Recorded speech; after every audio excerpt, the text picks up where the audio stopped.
Good morning, viewers. It's Dani Jane's Daily Dose. Yes, I'm in bed. My bed is amazing. I'm actually on Boyd's side because for some reason, when my arthritis is bad, it's easier for me to get into the bed on the left side. I don't know why, but it is. We know it's Boyd's side of the bed because look, I put can you see it? There's a B here that says Boyd. And then a D over there for Dani. And there's my silk pillow for my hair and my skin. Obviously working great. But I'm in the bed. My arthritis has kicked my ass. I can barely move my arms.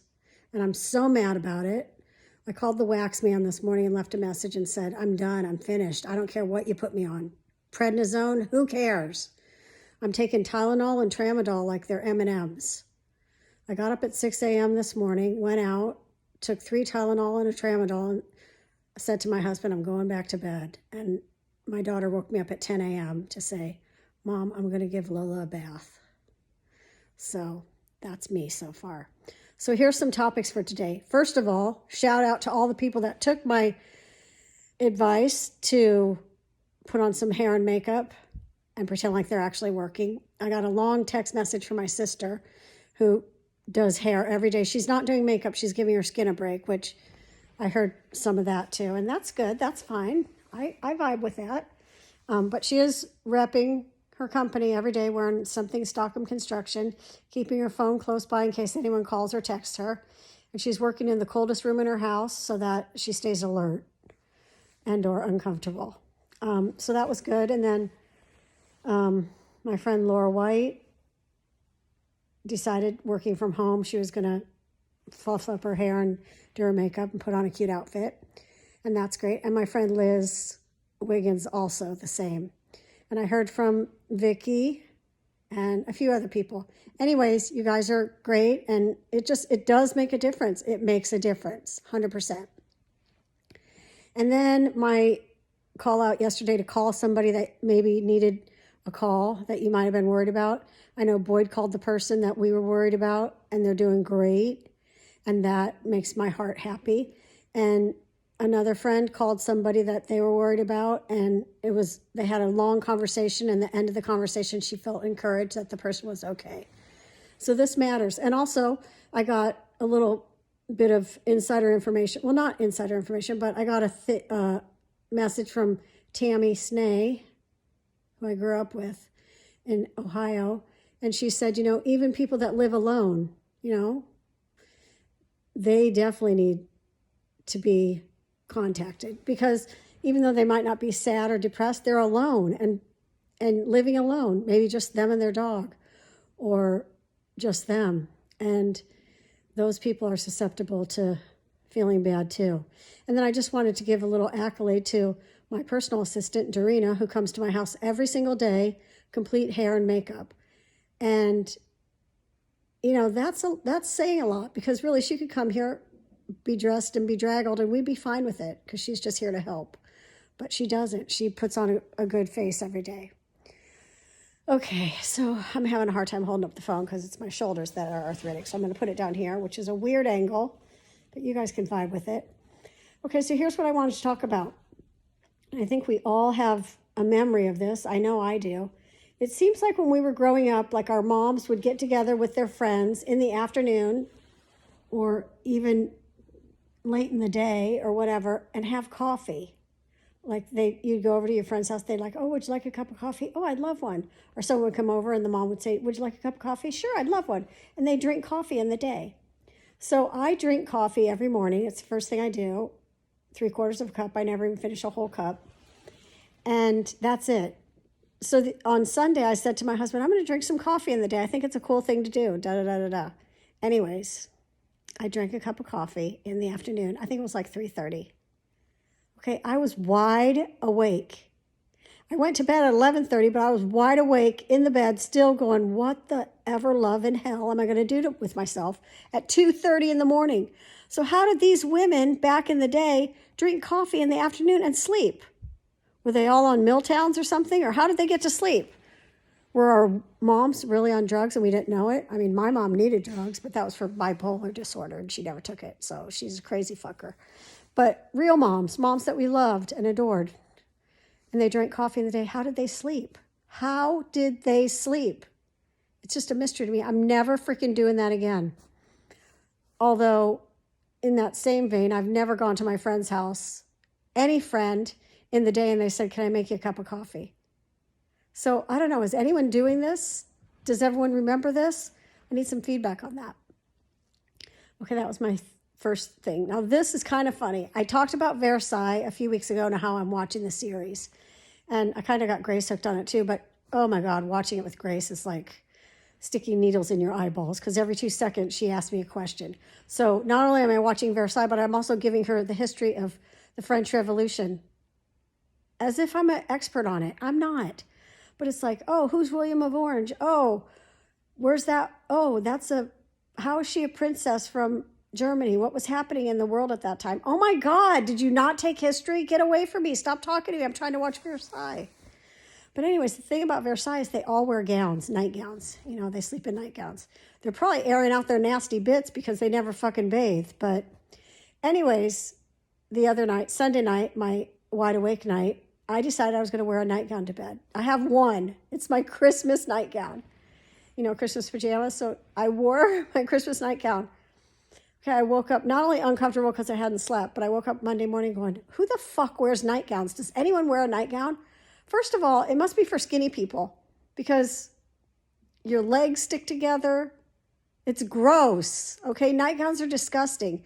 Nightgowns are meant to be worn like sexy nightgowns that you put them on and they end up on the floor. That's what a nightgown's for, okay? They're not to be worn to sleep. They don't sleep. You don't sleep well, and then they ride up, and then you're all sweaty, and just weird shit's happening. So anyways, Versailles, it was a different time. Okay, that was my nightgown thing.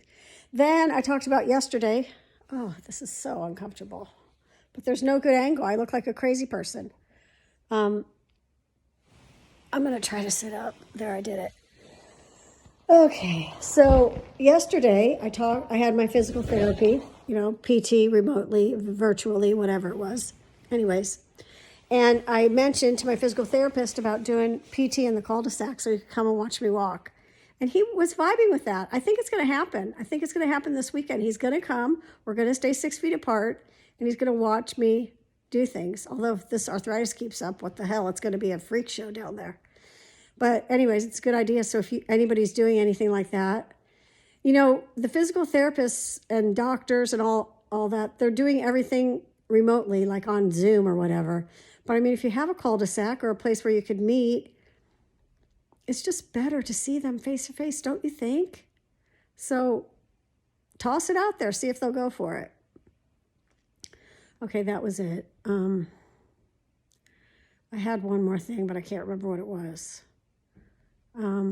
It's Tuesday. Oh, I'm all juiced up on Idol. Is anybody else watching American Idol? So we were talking last night, you know, because now they've chosen the top 20, and they're going to go to the live shows, but are the shows really live? Because you can't have a live show because of COVID. Those people can't be out there performing. There's just no way. So is American Idol canceled? Do we go through all that drama of picking the top 20 and now we're never going to see them again? I hope not, but it's got to be. That has to be the way it goes. So we're all curious what's going to happen this Sunday when we turn on Idol. Is it going to be like, sorry, there are no live shows? Because we're voting, so you can't do that in the past. Unless the voting doesn't count and it's all a sham, which my one sister thinks that's what it is. She thinks they're not even performing in front of the people, that the people are in a different room when they try it out. So I don't know if that's true or not. So that's one thing about Idol. I just love American Idol. It's just, oh God, it makes me so happy to see those kids doing their best. And there's always some story that you just latch onto and then you're just all in on that kid. Usually it's a boy for me. I can't help it. I like boys. Grown men mostly, but you know, because that sounded weird, like I'm some kind of pedophile. I like grown men. But, you know, I like to hear their stories. And then I'm like all in and voting for them. Like Philip Phillips, the 1 year, that was great. And then last year was Alejandro. He's so talented. Anyways, if you don't watch Idol, you think I just sound like a nut job, which, whatever. Leah gave Lola another bath today. First of all, she stinks to high heaven. But second of all, she's got a hairy butt. And because she has a hairy butt, her poop is sticking to her butt. And we're wiping her butt like she's a human.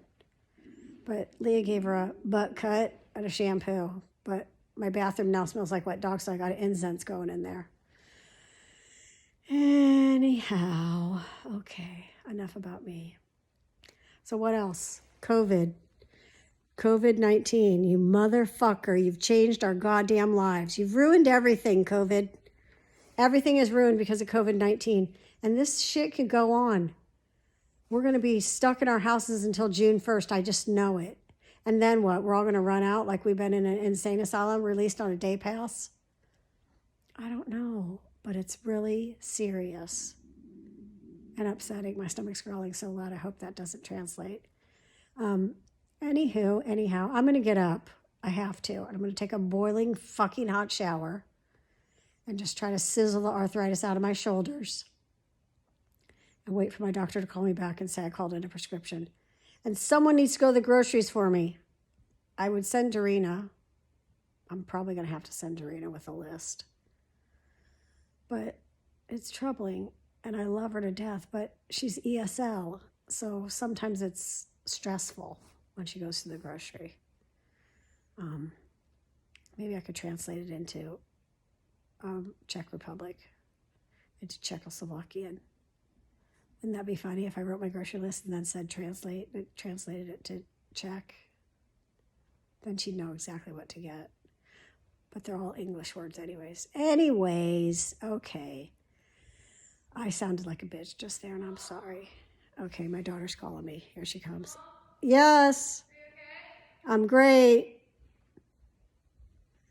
Okay, they're checking on me. That's good. She loves me.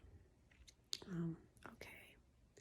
I'm going to go. It's 12 minutes. Daily dose of Dani Jane is really a shit show today. But I'm going to give you a look around my bedroom. My bedroom is so beautiful. Okay, are you ready? Here we go.